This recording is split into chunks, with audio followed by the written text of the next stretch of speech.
오늘 말씀은 잘 되새기면 되는 말씀입니다.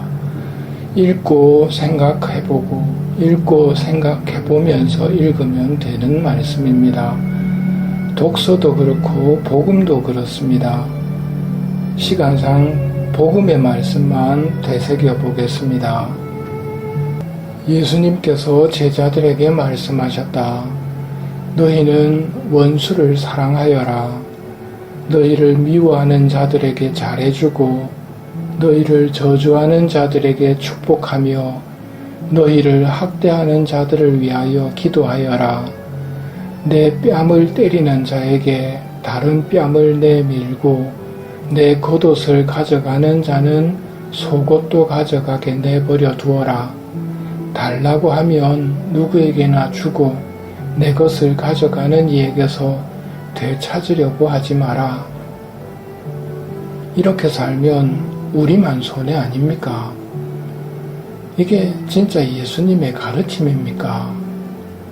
예, 이게 진짜 예수님의 가르침입니다. 오늘 말씀은 앞에 나오는 예수님의 말씀을 설명하는 구체적인 예를 제시하는 말씀입니다. 바로 앞에 무슨 말씀이 있느냐면 행복하여라 가난한 사람들, 하느님의 나라가 너희 것이다. 행복하여라 지금 우는 사람들, 너희는 웃게 될 것이다. 그날에 기뻐하고 뛰놀아라. 보라 너희가 하늘에서 받을 상이 크다 하고 말씀하시고 여기에 대한 구체적인 예로 원수를 사랑하고 미워하는 사람들에게 잘해주고 이 말씀이 나오는 것입니다. 예수님께서 우리에게 손해보는 삶을 가르치십니다. 예수님을 따른다는 말은 이 세상에서 손해보는 삶을 선택하는 것입니다. 왜냐하면 영원한 하느님의 나라가 우리의 것이기 때문에 그날에 기뻐하고 뛰놀 것이기 때문에 하늘에서 받을 상이 클 것이기 때문에 지나가는 이 세상에서 손해보며 사는 삶이 영원한 세상을 준비하는 삶이라는 말입니다. 그렇지 않다면 우리가 계속해서 이 세상에 살아야 하는 이유가 없습니다. 빨리 하늘나라 가는 것이 좋지 않겠습니까? 하느님께서 하늘나라를 준비할 시간을 허락하셨기에 그때까지는 이곳에서 살며 손해보는 삶을 통해 씨를 뿌리는 것입니다. 마드 데레사 수녀님의 삶을 보더라도 자신이 손해보는 삶이었습니다. 십자가의 길을 걸으시면서 예수님의 고통에만 집중하지 마시고 왜 저렇게 손해보는 삶을 걸어가실까를 생각해 보신다면 도움이 되실 것입니다. 남이 너희에게 해주기를 바라는 그대로 너희도 남에게 해주어라. 너희가 자기를 사랑하는 이들만 사랑한다면 무슨 인정을 받겠느냐? 너희가 자기에게 잘해주는 이들에게만 잘해준다면 무슨 인정을 받겠느냐? 도로 받을 가망이 있는 이들에게만 구워준다면 무슨 인정이 있겠느냐? 죄인들도 고스란히 되받을 요량으로 서로 구워준다. 너희는 원수를 사랑하여라.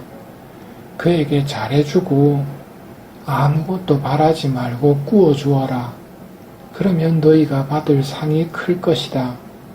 그리고 너희는 지극히 높으신 분의 자녀가 될 것이다. 그분께서는 은혜를 모르는 자들과 악한 자들에게도 인자하시기 때문이다. 너희 아버지께서 자비하신 것처럼 너희도 자비로운 사람이 되어라. 남을 심판하지 마라.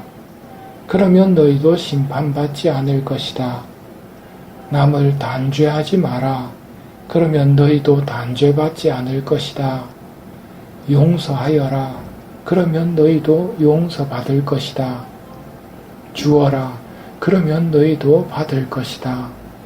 누르고 흔들어서 넘치도록 후하게 되어 너희 품에 담아 주실 것이다. 너희가 되지라는 바로 그 되로 너희도 되받을 것이다. 이 말씀을 누구에게 하시는가? 물론 제자들에게 하시는 말씀입니다만 한마디가 더 나옵니다. 내 말을 듣고 있는 너희에게 내가 말한다. 예수님의 말을 들으려는 마음이 있는 사람에게 예수님께서 천기누설을 하십니다. 하늘나라 들어갈 때 심판받지 않고 단죄받지 않고 들어가려면 너희도 심판하거나 남을 단죄하지 마라. 그러면 너희도 용서받을 것이고 단죄받지 않을 것이고 하늘나라를 바로 들어가게 될 것이다. 빈손으로 들어가게 되는 것이 아니라 너희가 했던 일들을 되받을 것인데 말에다 누르고 흔들어 넘치도록 후하게 되어 너희 품에 담아 주실 것이다.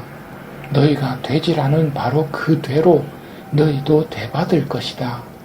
예수님께서 오늘 우리에게 하시는 말씀은 하늘나라, 그 나라를 들어가는 방법과 들어갈 때 받을 상이 큰 삶이 어떤 삶인지 설명하십니다. 이것은 물론 하느님의 도움이 필요합니다. 그러기에 하느님께 도움을 청하며 이 삶을 살아야 합니다. 내가 손해를 보는 삶을 살았다면 감사를 드려야 됩니다. 하느님의 도우심이었기 때문입니다. 내가 잘못 살았다면 용서를 청하며 다시 한번 살아보겠노라 말씀드리며 살아야 합니다. 결국 지켜도 기도하고 못 지켜도 기도하게 만드는 말씀이라는 것이죠. 이렇게 살다 보면 어느새 우리 모습이 자비로우신 아버지를 많이 닮아 있을 것입니다. 아버지를 빨리 닮을 수 있는 은총과 모든 일에서 기도하며 하느님의 말씀을 실천하려는 은총을 청하도록 합시다.